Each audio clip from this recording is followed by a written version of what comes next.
So the problem is integer multiplication. We are given two integers x and y. Both integers consist of n digits. X consists of n digits and y consists of n digits. These digits, number of digits can be different also, it doesn't matter. But we take an upper bound. We say that n is the maximum number of digits in x and y, right? So what we are going to do, we're going to just split the x into two halves. First will contain n by 2 digits and the other half will contain the remaining digits.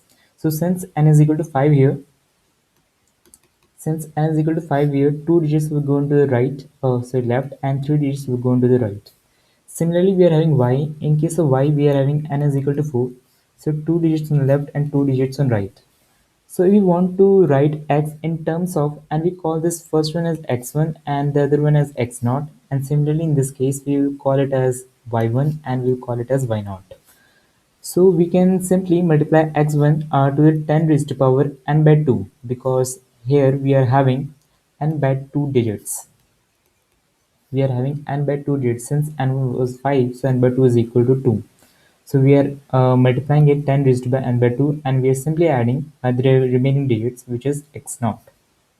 Similarly, we can write y as y naught, y1 times 10 raised by n by 2 plus y naught. Now we are having these things. Now since we want to compute x into y, we will just multiply x with y and we'll get these many terms, 4 terms.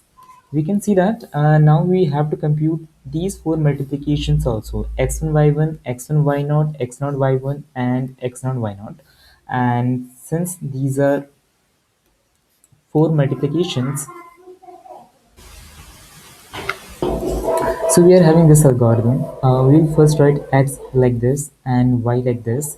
And since we are having these 4 multiplications, so we will compute x1 y1, x0 y0, x1 y0 and y0 y1 x0 recursively. And we'll finally return this expression. So we can see that since we are having 4 intermediate multiplications and the size of each sum multiplication is n by 2. And then after we've computed all the 4 multiplications, we will require linear time to add all these sum multiplications, x, x0 y0, x1 y1, x1 y0 and x0 y1. Each multiplication, the size of each is n by 2, n by 2, right? And we are having 4 such multiplications. So it will be 4 by 2 and adding all these 4 multiplications will take some constant into n time.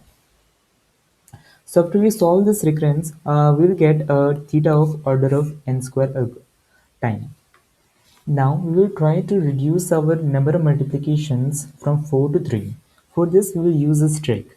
We are using this term x0 plus x1 times y0 plus y1. So if we expand it, we will get this term, and from this term we will find this term x0 y1 plus x1 y0. So we can write it as we can just shift the terms and get the expression as this multiplication minus x0 y0 minus x1 y0. Now we can just simply replace this term x1 y0 plus x0 y1 by this whole term here and we get this final expression. And in this expression we can see that we are having 3 multiplications x0 y0, x1 y1 and this multiplication here. So the number of multiplications have reduced from 4 to 3. Now in our algorithm, we can see that we can write x like this, y like this, and we need to compute 3 multiplications, x1, y1, x0, y0, and this multiplication here. So we will compute these 3 multiplications and after that we will just simply return this expression. Now since we are just computing 3 multiplications which are as follows x0, y0, x1, y1, x0 plus x1 times y0 plus y1, and each multiplication will take time t of n by 2 because the number of digits in each multiplicand is simply n by 2. So we are supposed to multiply two numbers of size n by 2 each, and we are having three such multiplications. So the total time to compute all these multiplications will be 3 times t of n by 2, and after that we are to perform the addition also, and that will require some constant into n time, because adding will take some linear time. So after we solve this recurrence, we'll get this expression. So we can see that the time has improved.